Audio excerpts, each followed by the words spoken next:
everybody? This is your boy, Metahuman Macaluco, and today I am proud to announce I have none other than Mr. Trujiyano of Trujiyano Productions here on the channel. How we doing, man? How we doing? Pretty good. Alright. Now, very basic question. What got you into music? Did you start producing first or did you start DJing first? I started just listening to music. It wasn't really honestly until recently that I got even into like doing remixes. Okay. But my journey into it really started with my parents. I remember when I was 16, they would leave me home alone, and I asked them, where you guys going? They're like, Ultra. I'm like, what is that? And yeah, a few years later, I ended up finding out what an Ultra is.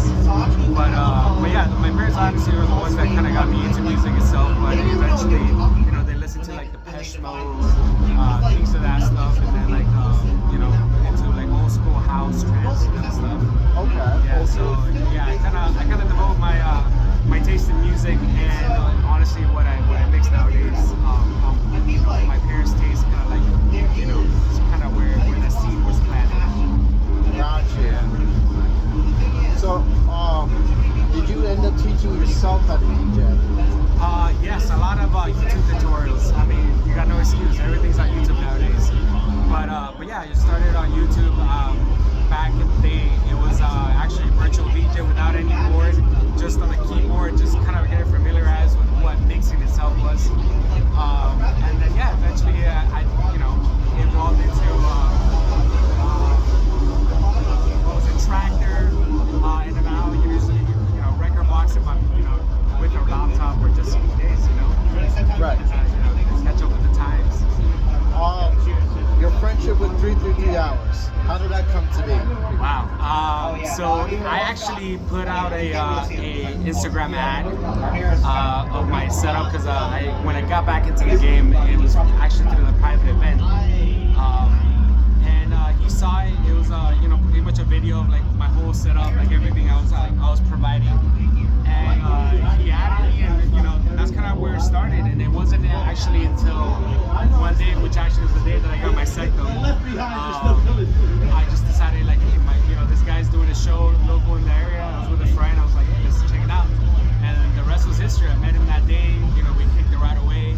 And I just loved what he was bringing to Port St. Lucie, which honestly, when you say Port St. Lucie, you don't think about like the nightlife. You think about just like the beautiful scenery, the beaches. So we're trying to build what Team Underground and Renzo did down here in Fort Lauderdale and Miami, and bring it up there. You know, because usually everybody that's up there, whenever they think of like, you know, going out to a decent event, is the closest thing is West Palm, which is 45 minutes away. Right. So we're trying to bring that atmosphere, that energy, and you know, I gotta give credit honestly to 333 because he's the one that initiated that scene over there, and I'm just, you know, we're just building it, you know, show by show, and just, you know, that's when we started incorporating like the beach events, which is, you know, when you came out, and we're just trying to bring that energy, man. So yeah, it's kind of where we hit it off, and it's just like the rest is history, man. We just haven't stopped. Okay. Yeah. So, did you and 333 originally get together and start setting up at Kava Cat? Yeah, Kava Cat is actually like home turf for us up there. They're super great. If you're ever in Port St. Lucie, hit up Kava Cat. Beautiful staff, beautiful place, and yeah, it's like home base. But you know, we want to also incorporate and branch out. You know, kind of bring also like the underground scene. So you know, we're looking into different venues and different opportunities to kind of like create the atmosphere. You know, I would say half of the whole element is the music, but also the other half is just the environment. You know, the culture, you know, the old school flair. You know, we gotta keep it alive. But yeah, that's what we're trying to build over there. Where we're at right now. Have you ever promoted yourself through anime conventions or cosplay events? I've known about anime conventions for a few years. I just personally never, actually still to this day, I haven't gone to one. Okay. But you know, I've gone to some of the events that I don't remember who the event coordinator, but it was practically an anime themed rave. And I mean, I'd love to take more part of it.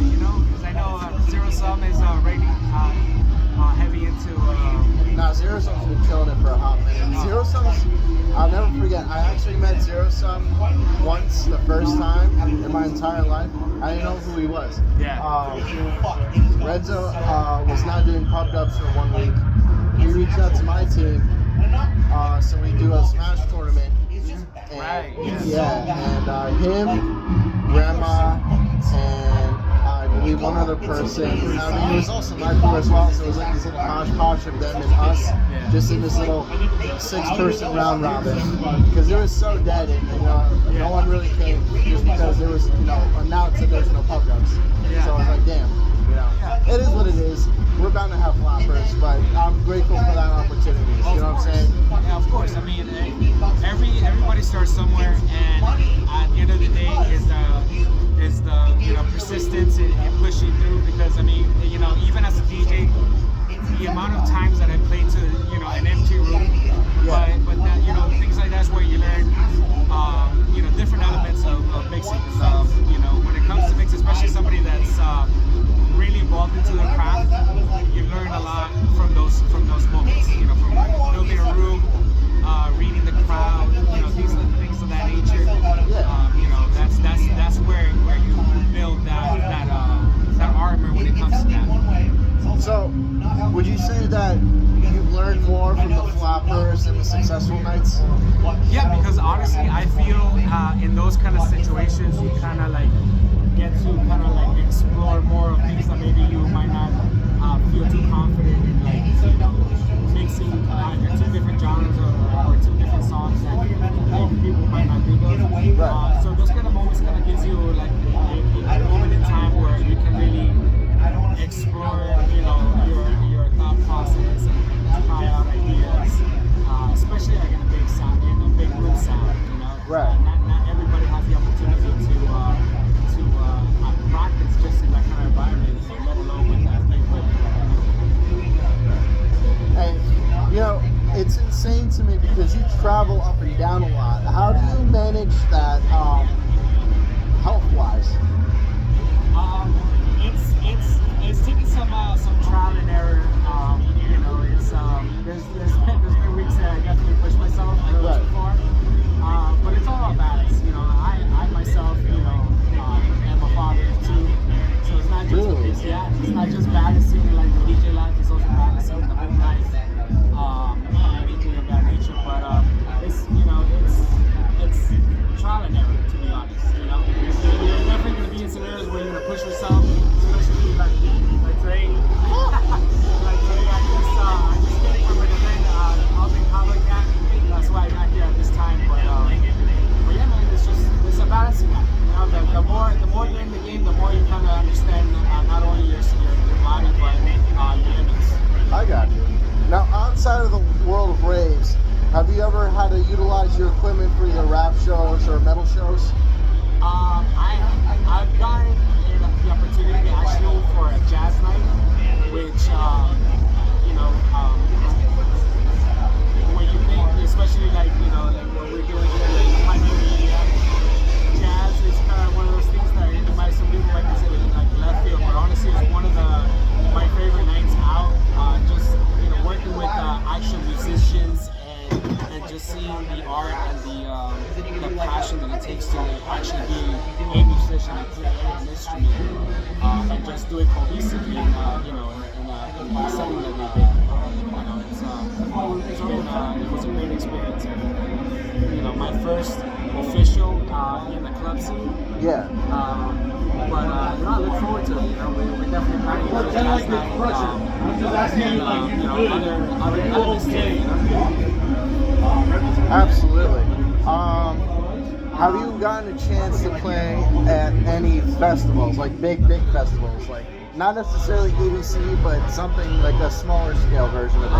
Not yet. This October I am playing at a festival up in Stewart. Okay.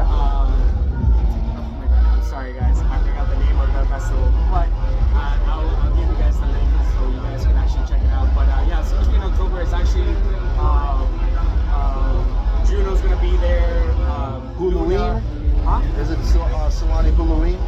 It's not Halloween. It's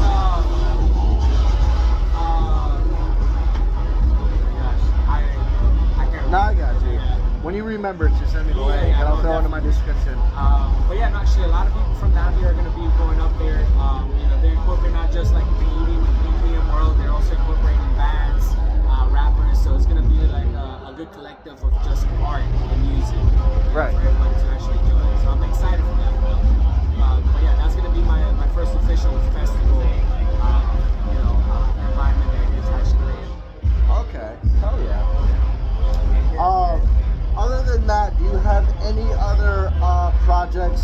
albums that you're currently working on? Any EPs, any projects that the folks should know about? Currently, I'm just sharpening my tool set. You know, once I am ready to release actual original music, I will definitely do that. But I'm just inspired by the group of people that I surround myself with. You know, one of my good friends, Onward, just released an EP. So if you like hard groove, check him out. And yeah, I'm just just getting influenced by you know the people I have around me. But yeah, once I get down to actually being able to get to that level, I will definitely be letting you guys know. And that's gonna be a fucking blast, man. Oh shit, absolutely. And for any upcoming artists or DJs that might be in a similar footpath than yours, do you have any advice or any advice you'd like to share with them? You know, anybody can pick up a board and play two songs together, but it really takes sharpening your craft, putting actual passion into it, and you know, the sky's the limit. You know, it all at the end of the day, it all lays down on your hands. You know, what you're able to put the time in. You know, like I said, I'm a father too, so usually my whole week is packed not only with work, but just make sure that I make time for them. But at the end of the day, I'm here because I also took the time to put time to sharpen my tools and get. How old are you now? Mason is actually just turned 13 and Baynan just turned 5. Okay. So I'm sure Mason knows that you're out here putting in the hard work, and he's probably seeing all these crazy ass videos of his dad spinning. Yeah, no, and they've seen me plenty of times practicing at home. And it's actually Kaden, who's my 5-year-old, who's really like always more into out it. there. Yeah, always. I have so many videos of it. He just loves it. You know, to him it's just buttons and sounds, but it's a beautiful experience. You know, Absolutely. I'm just glad I get to witness that and share that passion. And who knows? Maybe it's something that they get into once they get a little bit older. But I just love sharing my passion. Love seeing them actually enjoy it, and I couldn't ask for more. That's always a great thing to have. Just having grateful kids know that your dad's out there doing whatever. But let me not take up too much of your time. It's getting crazy out there. I'm pretty sure Fizo just went up on the stage. Yes, sir. Any last words before I wrap everything up? Just remember, spread the love. If you don't have anything added on Instagram, there's Trujiyano. Trujiyano Productions. Yes, sir. Yes, sir. You already know. All his links will be in the description down below. Please follow him, whether it's on SoundCloud, Mixcloud, Spotify, anything that he'll send me. It's all going to be in the description. This is your boy, Metahuman Macaluco, Audi 50. Happy May, everybody.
good for a customer.